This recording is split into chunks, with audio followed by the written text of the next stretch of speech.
Good morning once again, Namibia, and welcome back to the Government Information Center studio, this time around for a public enterprises information sharing session.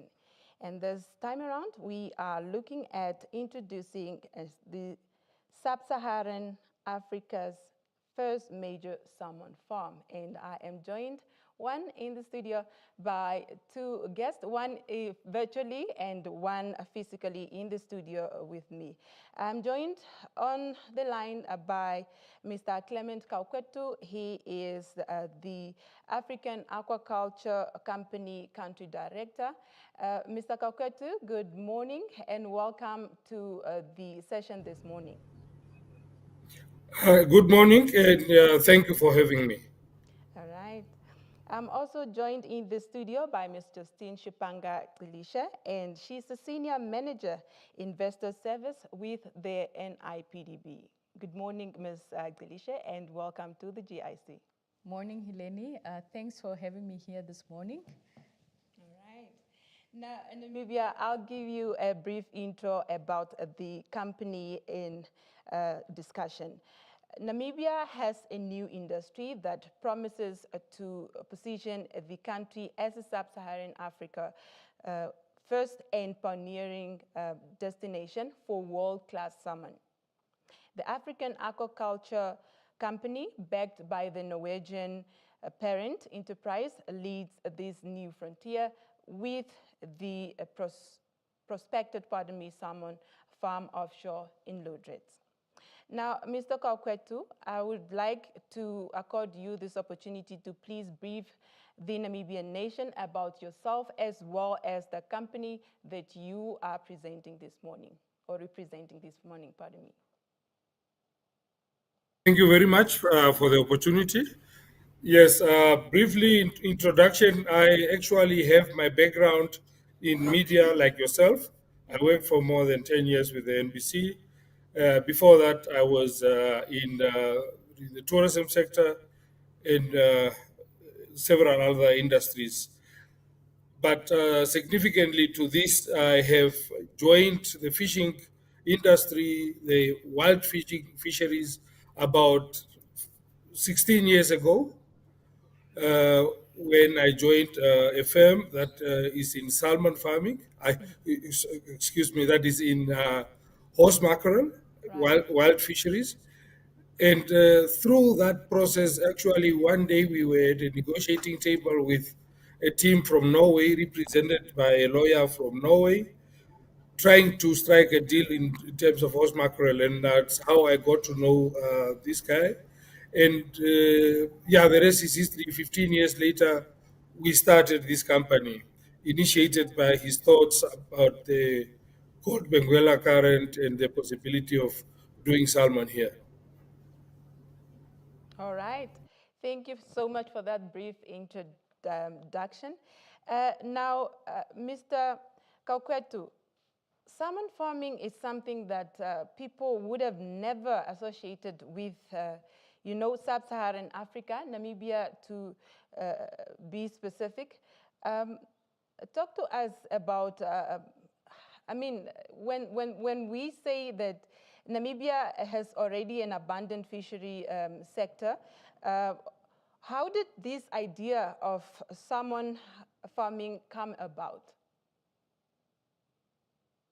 All right. To start off with, Namibia has got quite a very well name out there in the fishing industry. To start with, we are a global supplier of good quality fish products.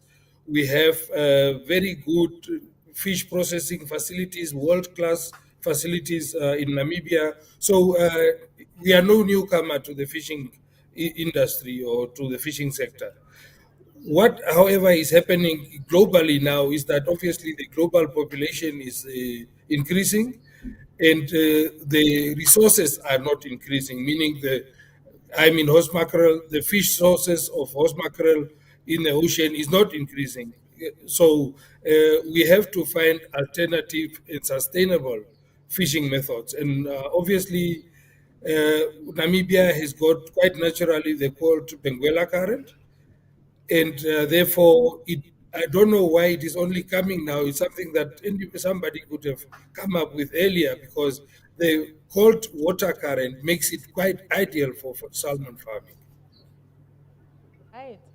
Now, Ms. Delisha, talk to us about the initial reactions of NIPDB as per our country capacity to pull it to offer this totally new industry, because for us, salmon is really, it's not a domestic kind of name, if I can just put it that way.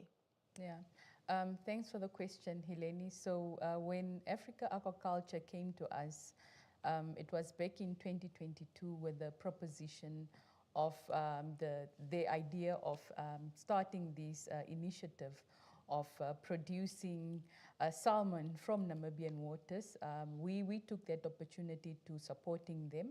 And what we have really done is to support them in various ways in navigating the Namibian ecosystem, specifically as it relates to government services and any regulatory support that they required. So we came in there and really took their hands through our facilitation services, because we oversee what we call a investor one-stop center, and that is really there to provide services to our investors. And this being a greenfield investment into Namibia, it was really our responsibility as the Namibia Investment Promotion Board to make sure that they are able to set up, because a number of jobs that they are going to create were quite immense, and it was really just our responsibility to take it on and supporting them accordingly. All right. Yeah. Now, adding on to that, Ms. Delisha, from this, the ideal, let me rephrase the question, geographically wise, right? And from an investment standpoint, what makes then Namibia an ideal location to even consider this lucrative industry?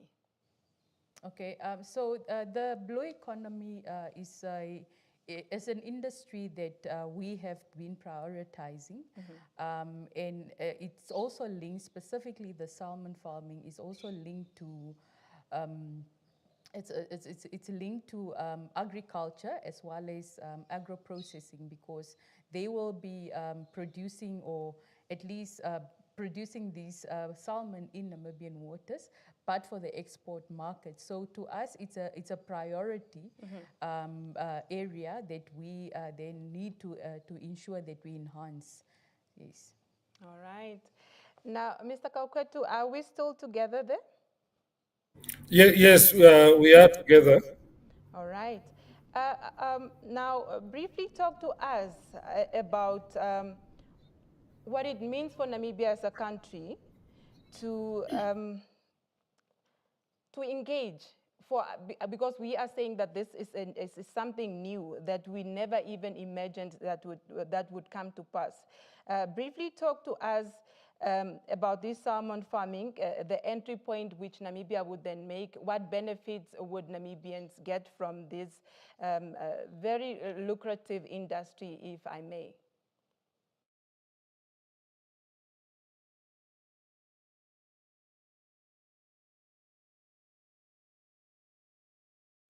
The setup in terms of the Benguela current actually places Namibia at a sweet spot for salmon farming. Why? Because not only do we have cold waters, but we have cold waters at exactly the right temperatures. So we actually say that Namibia is a sweet spot, for salmon farming, because salmon between temperatures of 10 to 16 degrees is where it grows optimally and ideally, and that's the temperatures we have here. If it becomes too cold, they don't grow optimally. If it is too hot, they don't grow optimally, and eventually they will die. So this is just the right place for growing salmon. In fact, even better than in Norway. And okay, now talking to bringing the salmon industry here.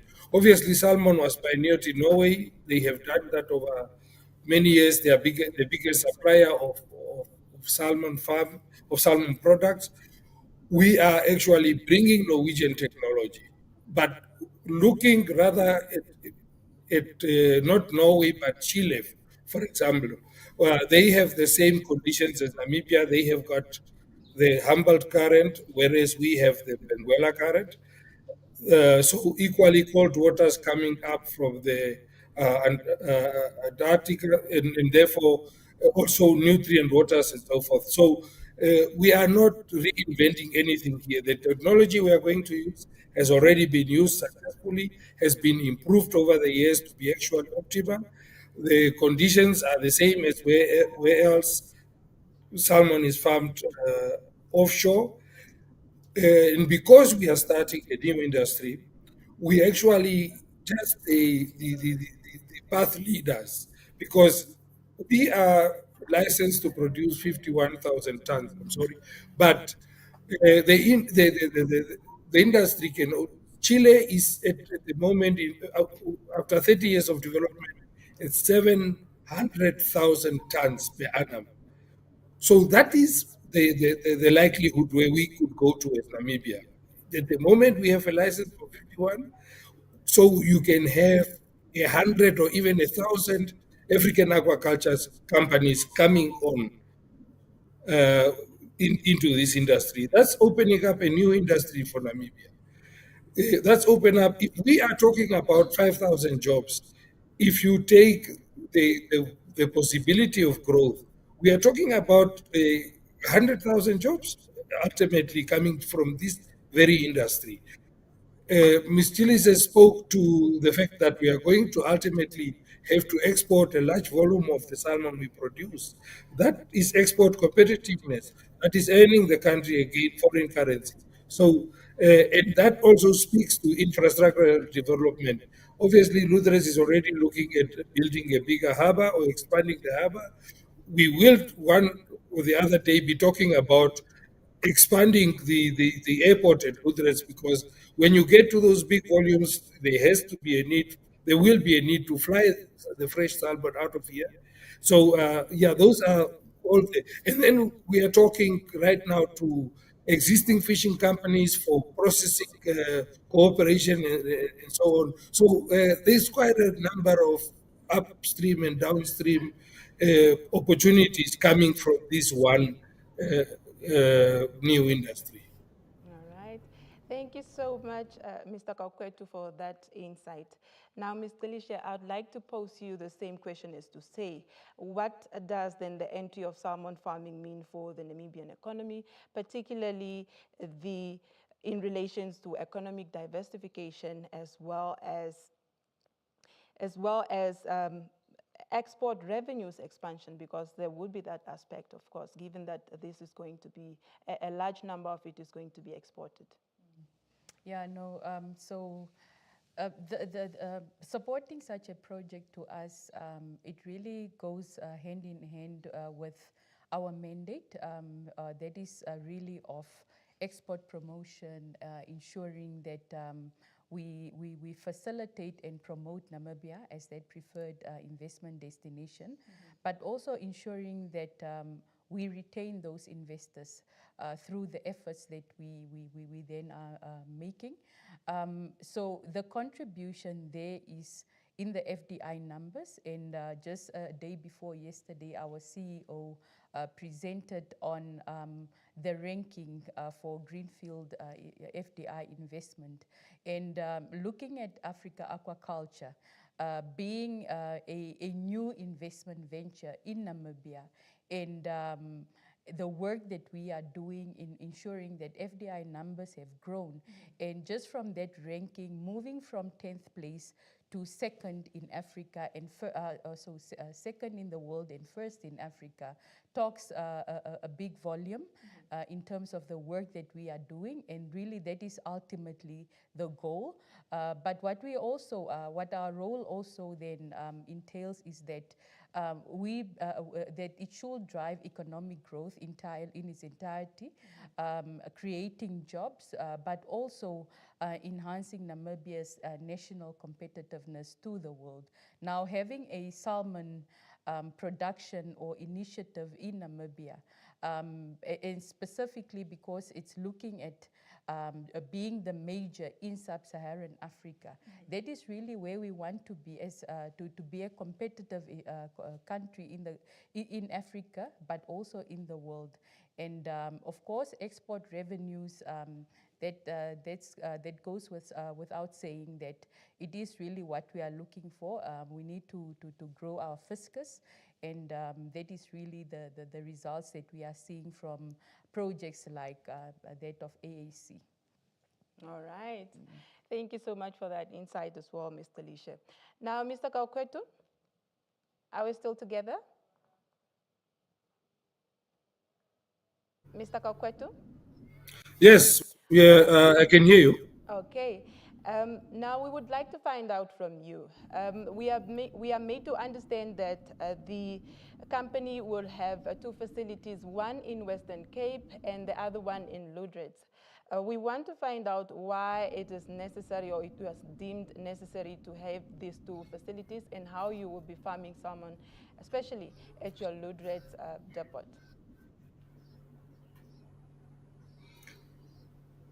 Okay.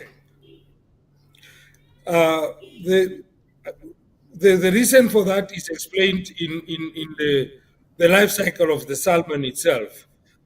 The salmon has two life cycles. It spends its first life cycle in fresh water, and then the second lifespan in the sea. You would see this from salmon documentaries, that the ones that lay eggs would swim into the cold rivers upstream, lay the eggs, and then when they hatch and grow, then they eventually come out to the sea. Now we were emulating that in our facilities. So we import certified from certified facilities the ova, the small salmon egg, and they will then be hatched in our facility in the Western Cape, just north of Paarl, at a place called Visantkraal. That's where we have bought our facility, where we will do the hatching and the initial growth up to small stage. And then from there on, the fish will be loaded into bins on trucks and driven down to Lüderitz, where they will be set out to sea for the remaining period of growth. So now from egg to smolt size, it takes about 12 months for the salmon to grow. And then when you set it out to sea, 12 months later, it takes another 12 months to go from 100 gram to 4 to 5 kilogram of adult fish that is then slaughtered. So yeah, that's the purpose of these two facilities. The first one is for hatching and in the first phase growth in fresh water, and the second one is for the grow out in the ocean. The reason we have bought this facility in the Cape is that at the moment we have a challenge with fresh water supply, the volumes that we would need for the hatchery in Lüderitz itself. But when we get to the bigger numbers, we will need to find and put a facility somewhere in Namibia where we also can then do the hatching for the bigger volumes. Right. Maybe whilst there, I know that you've indicated you have a challenge of course, the facility. Maybe if you can just briefly bring to our attention what some of the other challenges that you have encountered in ensuring that this becomes a realization. Mr. Kaukwetu. Yes, we struggled a bit with getting proper up-to-date met-ocean data. We have to measure the waves, we have to measure the current, we have to measure the turbidity in the water, you have to measure the oxygen in the water, and all those things. And although we could get quite a lot of information from the CSIR in South Africa, we did not really have a place in Namibia where we could get current, updated information. That necessitated us to put out a buoy of our own where we are now doing the measurement in the sea to actually corroborate that information with what we have from the CSIR. And as far as we've been able to see now, that information is more or less correct. And we actually are now adjusting or finalizing the equipment and the methodology we are going to use to fit to the existing environment. So yeah, because of that and because of the planning that went into the project, you would see that we have actually looked at and weighed all the possible challenges and found mitigating either technologies or methodologies that would help us to be successful farmers. All right. Thank you very much for that insight, Mr. Kokwetu. Now, Ms. Delisha, now the introduction of this new industry in our natural environment must have come with strenuous farming, sorry, pardon me, it must have come with a strenuous approval programs, right? Now, could you briefly take us through this process, especially given that you'll be introducing an endemic fish species to an indigenous fish marine life? Okay, so luckily for us as Namibia, we have a thriving fishing industry. So with this project coming to our fore, the main challenge, as was highlighted by Mr. Kaukwetu, was really about data. But in navigating the environment, in getting various permits and licenses, that is really where we came to make sure that the project reaches fruition, at least to where it currently is. Having obtained or where we facilitated them getting their 15-year aquaculture license from the Ministry of then Fisheries and Marine Resources. Also ensuring that the issuance of the environment clearance certificate is also provided by MEFT.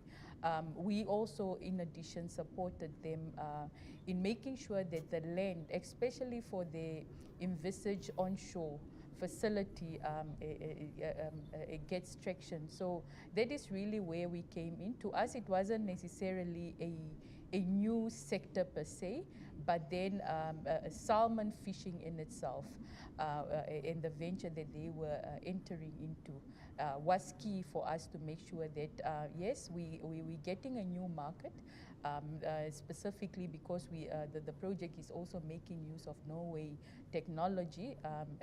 It's obvious that the market for export will be Europe, so we needed to make sure that the project gets ready for all those endeavors.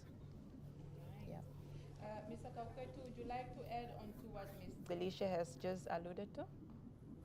Yes, I can never speak enough of thanks to the assistance we got from the NIPDB. Really, without their help, we would not have been halfway where we are today. And today, we actually proud to announce that we have been able to raise during our first round of financing raise enough capital to actually start off the first phase. We have now started with renovation works at the facility in the Western Cape. That will then enable us to do the first batch of fishes. Now, what happens is that you have, as I said, the 12 months for the growing at the hatchery. What we are planning on doing is that 2 months from now, we are looking at starting the hatching process. And then 6 months from there, we will have to start with the setting up of the facilities in Lutherets, because in another 6 months, you have to be ready to receive the fish from the hatching facility. So those are the timelines we're working at. But looking at bringing in a foreign fish into the Namibian waters, I must first emphasize that this fish is kept in what we call net pens. Uh, and these net pens are of a size that prevents them from escaping out of the net. Second to that, you have a protective net, which we also call, which is also a predator protective net, which keeps out predators and everything else. So the likelihood, first of all, of contact between the wild fishes and the farmed salmon is very reduced. And even in a very rare occasions that there would be escapes, if there would be any, there will never be any wild salmon colony out there formed because of this reason that I said. We have very warm waters in our rivers, so the salmon won't be able to spawn anyway. So even if they get into the rivers, it's too warm for them to spawn. So they will, we are safe from any wild salmon colonies forming in Namibia. And that also goes for other things, our other concerns like diseases, for example, because of this little contact there will be with wild fisheries, there would be minimal, if at all, any transfer of diseases from one to the other. But you must also understand that fish health is very important to us because we must produce a quality product, and a healthy fish is a good quality product. So when we import the fertilized egg, we can only import it from certified international facilities that have been cleared of any and all possible diseases. You must understand that any of these facilities, if they have any incident, they can no longer export over of fish eggs for a period of 2 years after the incident to make sure that really the product they put out there in the market is healthy, is not contaminated, it is not getting any diseases. So when we bring in our fish ultimately in the ocean, it would have come through that process, it would have hatched in protected environment in the hatchery, and it will be then be set out also in protected environment in the net pens. So and also perhaps yeah. If you have another question, perhaps. I want to follow up with another, because then salmon farming is associated with consistent backlash for environmental degradation, as well as it's also associated with wastage, right? I want you to please talk to us about the general issues of wastage, and especially the specific cases that Namibians can anticipate in regards to the salmon farming. Okay. Now, of course, myself as a Namibian would not want to be part of something that comes or bring anything that would ultimately cause harm to the country. And this is why I actually said also that Lutherets is quite the sweet spot for salmon farming. Now, compared to Norway, for example, you will see that they are farming their salmon mostly in fjords. Even Chile, where we almost have similar conditions, also have fjords, which we don't have in Lutherans, meaning that the current is much stronger than the protected fjords.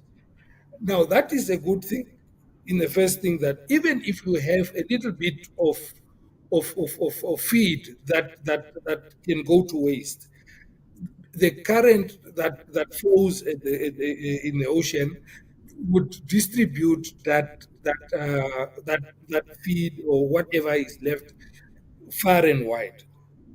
Now, what happens with the other unprotected fjords is that any of the feed that is left over that goes to the bottom of the sea and start gathering there, and that is what starts causing the environmental degradation, because from there you can have algae blooms and eruptions and stuff like that, and this cannot happen because of the prevailing conditions in the current. So And looking at our environmental impact assessment, and this is a document I proudly always refer to. I think it is I'm challenging anyone to come with conflicting information, but this must be the best environmental study done in Namibia in any sector, even mining or whatever. I challenge anybody to come with a more detailed and really researched environmental impact assessment document than we did.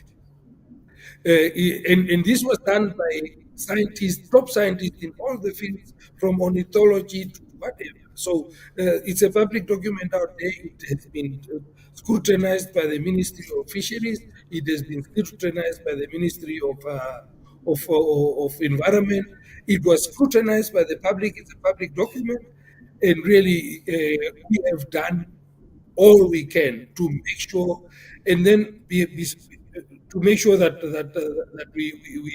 we farm sustainably in an environmental responsible way.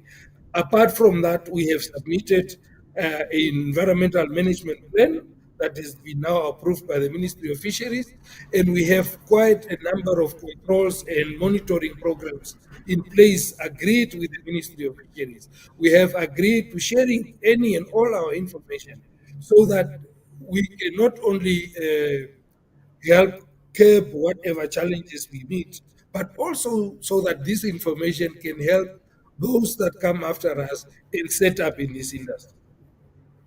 Right. Thank you, Mr. Kokwetu, for that very insightful, information that you have just given over there. Now, Namibia, if you are just tuning in, you are tuned into a public enterprises information sharing session for this Friday morning edition. I am your host, Hileni Felepe-Samunyela. And if you may, I am urging you, Namibia, to be part of this conversation by following the discussion on our social media platforms where we are currently streaming this show live. On Facebook, we are at Ministry of Information and Communications Technology, or you can also stream us live on our YouTube channel, where our handle is MICT Namibia. We are discussing the introduction of Sub-Saharan Africa's first major salmon farm. And I am joined in the studio by Ms. Justine Shipanga Lilishe, and she's a Senior Manager, Investor Services with the NIPDB. And virtually, I am joined by the African Aquaculture Company Country Director, Mr. Clement Kaukwetu. As we continue with our conversation this morning, I would like to find out from you, Ms. Delisha, because there are concerns now of environmental issues, right? Do we have technological skills and capacity to establish an environmentally safe and conscious salmon farming enterprise? As highlighted by Mr. Kaukwetu, the environment impact assessment is really one of the well-researched best EIAs that we have seen. We had the privilege of going through the document, and really, I think they have covered a lot of things, making sure that our environment is not harmed in any way, and the scientists that have worked on the document have really made sure that they have done their due diligence on Namibian waters and as well as the ecosystem onshore. So from our side, we happy with the work that has been done. Of course, in terms of technological skills, these at times need to be imported into the country where we don't have such skills. But I think from an environment management perspective, we do also have certain skills, even through our Ministry of Environment, Forestry and Tourism, to make sure that when they assessed and did or approved the environmental clearance, that they have the expertise to ensure that we are well covered. We also have such expertise in the private sector, and most of these also support projects like the Africa Aquaculture Project. Right. You've highlighted that sometimes certain skills would, of course, be imported from other countries. I could not help but think, could the need for skills create then opportunities for other types of investment, for example, in academia and technology, of course, and how is NIPDB positioning such opportunities for interconnected investment strategy as produced by the advent of salmon farming prosperity? Yes, so certainly skills development is key on our priorities. In fact, we have a division that looks specifically at talent, productivity and skills in Namibia, and they are working together with academia to make sure that even for new industries, that we are catering for those new skills that might be required in the future. So it's definitely something that we are looking at, and there's a dedicated team that is looking at that from the NIPDB's perspective. But then also it's basically a coordinated function, because they work with academia, with MESAC and all other educational institutions. All right. Mr. Kaukwetu, are we still together?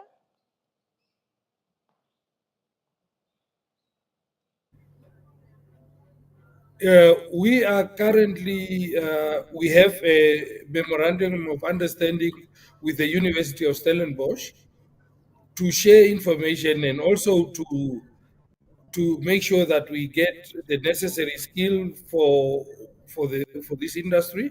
Obviously, being a new industry, at the beginning we will be called upon to bring in experts, but we are dedicated towards empowering Namibians, and therefore we also, in addition to this, we are talking to the Namibian universities and are on the verge of signing some uh, cooperation arrangements or agreements in order for us to be able to capacitate the people with the skills we need for this industry to flourish. That brings me to the next question I'd like to pose to you, Mr. Kaukwetu. Now, many companies promise jobs such as this, right? But they do not make a real impact. I want to know, how is your company going to address this predicament? It is a given fact that we will have to have people that out there. We have to have scientists out there. We have to have divers. We have to have skippers. We have to have people that are monitoring and controlling the equipment, that are feeding the fish, that are repairing the nets. That we need to have those jobs in place. We have put out a figure that with the volumes we are farming, we will need about 5,000 jobs. Now, that is a conservative figure taken from the Norwegian industry. That if a salmon farm in Norway had to produce 50,000 tons, they would need about 5,000 workers. But Norway is automated, and we still do quite a lot of manual labor. So even that figure, as I said, is conservative. It will be a little bit more. Now, Namibia, luckily enough, are quite experienced and well versed in terms of the fishing already. We have handled the fish so many times at the coast, Walvis Bay, Swakopmund, Lutherets. You have all the skills you need for processing of the fish. And ultimately, a dead fish is a dead fish. So once it has been slaughtered, the skill to process it is there. So we will perhaps not employ the 5,000 people in the farming, but we have, because of the volume of fish we produce, as I said already, we are talking to existing fishing companies for offtake and processing and so on. And that's where the bulk of the jobs will be created. Now they would have to have the manpower to process that, those thousands and tons of fish, ultimately, in addition to what they already are doing. Okay, you'd like to contribute to that? Yes, I think when foreign or expatriate skills are brought into the country, what is important is to ensure that there's a transfer of skills to Namibians. and most projects that come to Namibia. And in fact, for one to get a permit to stay in Namibia and work as an expatriate, you need to, or at least the employer, or needs to prove that there is that skills transfer program in place. And it will not be different once this project is up and running and is fully operational, and where we will start seeing those number of jobs that were mentioned. I think it was around 5,000 jobs Yes. that we might be seeing once this project is fully operational. So there will definitely be a transfer of skills to the locals, because that is ultimately what we need to see, the benefits to Namibians. All right. Yeah. Now, sticking with you, Ms. Delisha, does the NIPDB have strategies in place to ensure compliance regards to promoting this gainful and employment sector? Yes, so again, a coordinated effort that we work with various ministries, specifically the Ministry of Home Affairs, because we do the facilitation for expatriates, employment permits and work visas. So there is that coordinated effort to make sure that we also look at the skills that are being imported into the countries, but into the country, but it that which then will trickle down to local employment as well. All right. Mr. Kaukwetu, are we still together? Yes, ma'am. I can still hear you. Projection of 5,000 jobs that is projected to be created once this salmon farming is fully functional. Where will these jobs be concentrated? Yeah, I speak to that prematurely. Most of the jobs actually would be concentrated in the processing plants. Uh, Processing 51,000 tons of fish is not a joke. We actually also have to work in terms of our biomass planning, that we harvest the fish in batches that will allow it to be absorbed in the processing facilities easier. Because if you dump 51,000 tons in Lutherans and Walvis Bay now, in one day, you will create such chaos, you won't believe it. So we are working on that to ensure that we have a steady flow of produce or fish being harvested, but also manageable amounts of fish in order to allow for the processing also to happen smoothly. But as I said, the processing would take the bulk of and then you look at other things that we need. We need to import or buy feed. Ultimately, we will start at importing, but at some point, there has to be a facility here that would process, that we could buy the feed from. We have to transport the feed, the fish, and so on. So many other opportunities will arise from that as well, which we have not even accounted for in the 5,000. Now, Mr. Kaukwetu, we are saying that salmon farming is a niche industry. Do we, as Namibians, have the right skills to be absorbed then in this industry? And if not, how is your company going to address that challenge? Now, you won't believe it, but only yesterday I was speaking to someone, we exchanged emails, a Namibian studying in Norway as a scientist who actually I was so eager to speak to, because we those are the people we are looking for. That with her, it won't even be any rocket science to know that we would have a place for somebody like that who has those skill sets. But as I said, we are looking at working with the universities. We are even looking at on attachment and on the job training programs. We are looking at taking people out to Norway to actually experience. A normal fish farm, and for them to learn first-hand experience and so on. So definitely, yes, we will not continue to depend on foreigners, we will have to develop our own skill set and absorb Namibians into this industry. Right. Sticking with you still, Mr. Kaukwetu, for the benefit of our viewers and listeners watching and listening right now, what specific skills and qualifications are you going to be looking at? And or what will it require for this industry?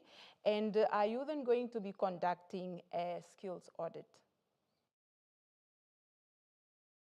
Hopefully, together with the educational institutions, we can do that. We are looking at, as I said, signing agreements with them. We are close to doing that. Perhaps an announcement will come shortly about that. But as a normal company, we need all the skills we can get. We need people from HR, finance, fleet management, anything. Because we are going to import and export quite a lot. We are going to have to deal with customs quite a lot. Clearing agents or clerks or whatever.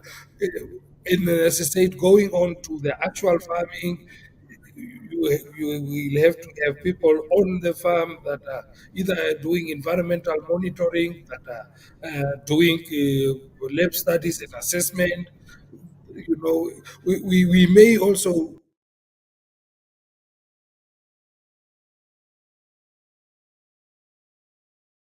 Kaukwetu? Okay, while we get hold of Mr. Kaukwetu, the Ms. Delisha, maybe let me just pose you this question. We've come to understand that the NIPDB has really been on board since the inception of this program, or project rather.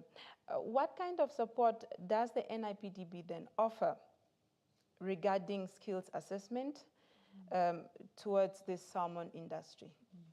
Okay, so our support is extended not just to one specific sector or industry. It's really for to all sectors of the economy. So we provide various services, be it from a skills perspective, but also in terms of market access, partnerships, so the facilitation of services. So there's quite a lot that we are doing in terms of just providing support and making sure that projects are able to move from the stage that they decided to invest in Namibia, or even for our local investor, really making sure that they are we are able to even curtail bottlenecks within our own public entity space. So there's quite a lot that we are doing at the NIPDB in ensuring that we support investments locally. All right. Now, Ms. Delisha, one maybe, I don't know, it's just that now Mr. Kaukwetu's, we are experiencing a technical glitch with him. But I think only he can answer the question that I would have wanted to pose now. And perhaps once he has given his insight, you would have given your contribution. Right. All right. Now,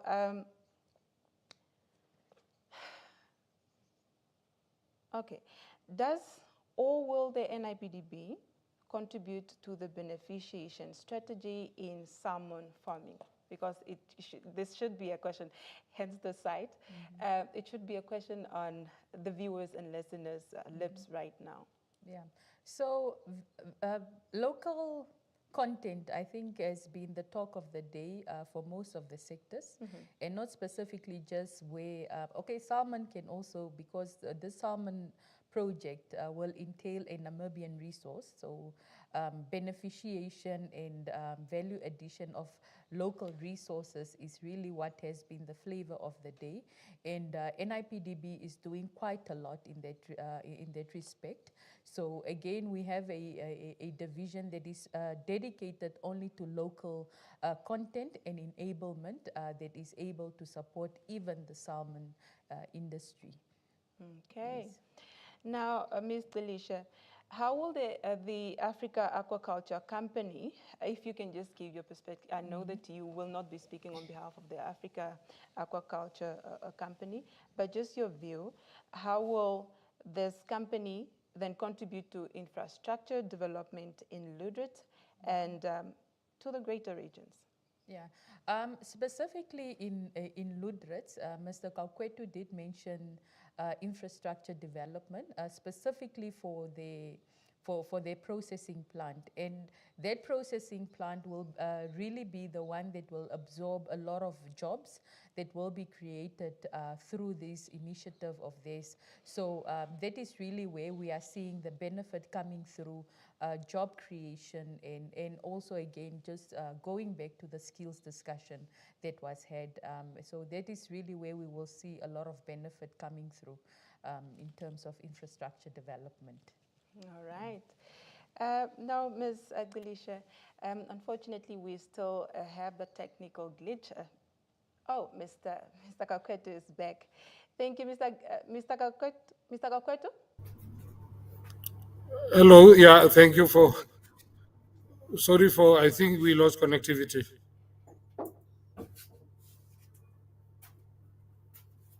With the introduction of green hydrogen, the green hydrogen program, as you may know by now, they have offered quite a number of scholarships for Namibians to become employable in that industry. Do we expect then the same from the African Aquaculture Company? I am sure we will ultimately have quite a number of scholarship once we have taken off as a company. I do not want to preempt the the HR people and other people beyond my sphere, but I'm sure we will be looking at the part of that. Right. Now, another question whilst we are on skills and infrastructure development, I'd like to find out from you, is this company, we are talking that we are projecting 5,000 jobs to be created. Now, is this company already up and running, or is it to be expected in a near future?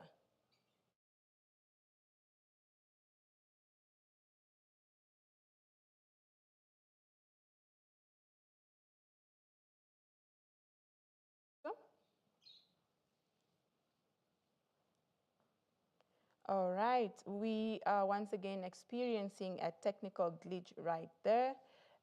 Hopefully we get him back. We are wrapping up the show shortly. Hopefully we can get him back so he can give his final remarks as well. All right, Mr. Kaukwetu, are we together now? Yes. Before I lost you there, I had posted you a question to say another area of focus is infrastructure development. Is it already up and running, or are there immediate plans for construction?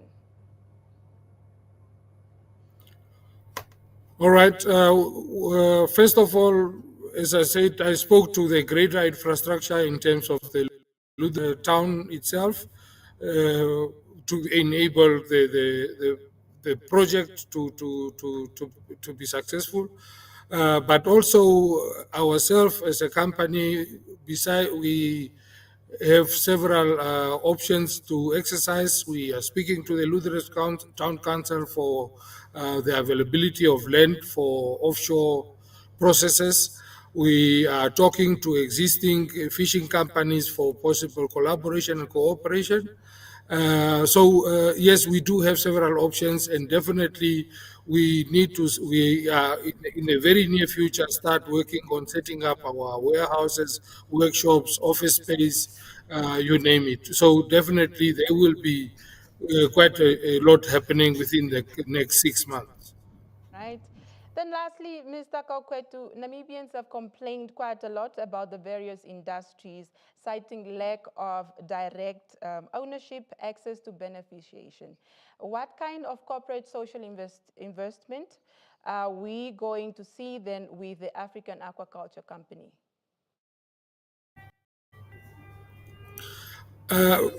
Direct ownership, I want to speak to that quite frankly, because that is one of the what is important to me.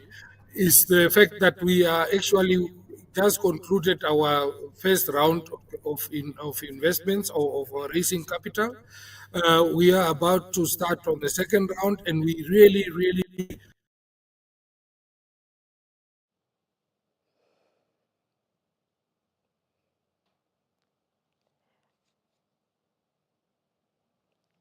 All right.